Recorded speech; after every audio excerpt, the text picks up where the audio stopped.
ഞാൻ ഇതിൻ്റെ കൂടെ തന്നെ സഞ്ചരിക്കുകയും ഈ പുതിയ ഫിലിം മേക്കേഴ്സിൻ്റെ സിനിമകളൊക്കെ കാണുകയും അതിൽ നല്ല സിനിമകൾ കാണുമ്പോൾ ഞാൻ അവരെ വിളിച്ച് ഒരു ഇല്ലെങ്കിൽ പോലും അവരെ അഭിനന്ദിക്കുകയും ചിലപ്പോൾ അവരുടെ പടങ്ങളെപ്പറ്റി പരിചയമില്ലാത്ത ഫോൺ വിളിച്ച് കിട്ടാത്തവരാണെങ്കിൽ അവരെ പറ്റി ഫേസ്ബുക്കിൽ എഴുതുകയും ഒക്കെ ചെയ്ത് അവരുടെ കൂടെ ഞാൻ സഞ്ചരിക്കുന്നുണ്ട്.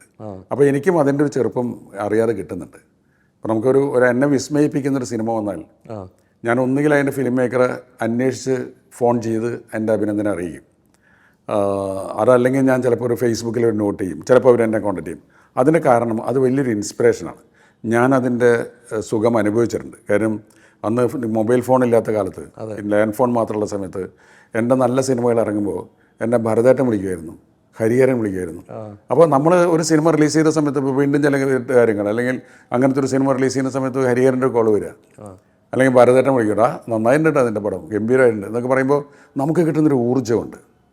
അപ്പോൾ അത് ഞാൻ ചിന്തിക്കാറുണ്ട്. അപ്പോൾ പുതിയ ആക്ടേഴ്സിൻ്റെ പെർഫോമൻസ് കാണുമ്പോൾ അല്ലെങ്കിൽ പുതിയ ഡയറക്ടേഴ്സിൻ്റെ പ്രകടനം കാണുമ്പോൾ എനിക്ക് ഒരു മടിയില്ല അവരെ വിളിച്ചിട്ട് സംസാരിക്കാനും അഭിനന്ദിക്കാനും. ഞാനത് മനസ്സുകൊണ്ട് തന്നെയാണ് പറയുന്നത്. ഇപ്പോൾ കിഷ്കിന്താകാണ്ട് പടം വന്നു, ഞാൻ ആ വിജയരാമൻ്റെ നിന്ന് നമ്പർ വാങ്ങിച്ചിട്ട് അതിൻ്റെ ഡയറക്ടറെ വിളിച്ചിട്ട് അതെ ഞാൻ അയാളെ വിളിച്ച് അഭിനന്ദിച്ചു.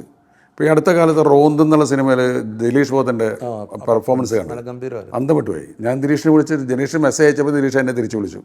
അപ്പോൾ ഞാൻ ഈ പുതിയ തലമുറയിലെ എല്ലാ കലാകാരന്മാരോടും കൂടെ മിങ്കിൾ ചെയ്യുന്ന ഒരാളാണ്.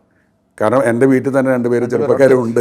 വലിയ ബലമാണ്. അതെ. അപ്പോൾ എന്നെ സംബന്ധിച്ചിടത്തോളം ഞാനൊരു പഴയയിൽ നിന്നിട്ട് പുതിയ തലമുറയെ നോക്കിക്കാണുകയല്ല ചെയ്യുന്നത്, അവരോടൊപ്പം സഞ്ചരിക്കുന്നു, അപ്ഡേറ്റ് ചെയ്യുന്നു.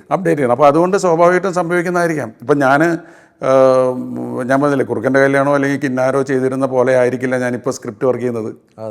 ഇപ്പോഴത്തെ ഓഡിയൻസ് ഞാൻ പറഞ്ഞു, ഈ 3 കാലഘട്ടത്തെ ക്രിക്കറ്റ് താരങ്ങളുടെ ഒരുപോലെ താരതമ്യപ്പെടുത്തിയ അതാണ്. ആ ഒരു കാലത്തിനനുസരിച്ച് കൺസിസ്റ്റന്റ് ആയിട്ട് നിൽക്കും. അതെ.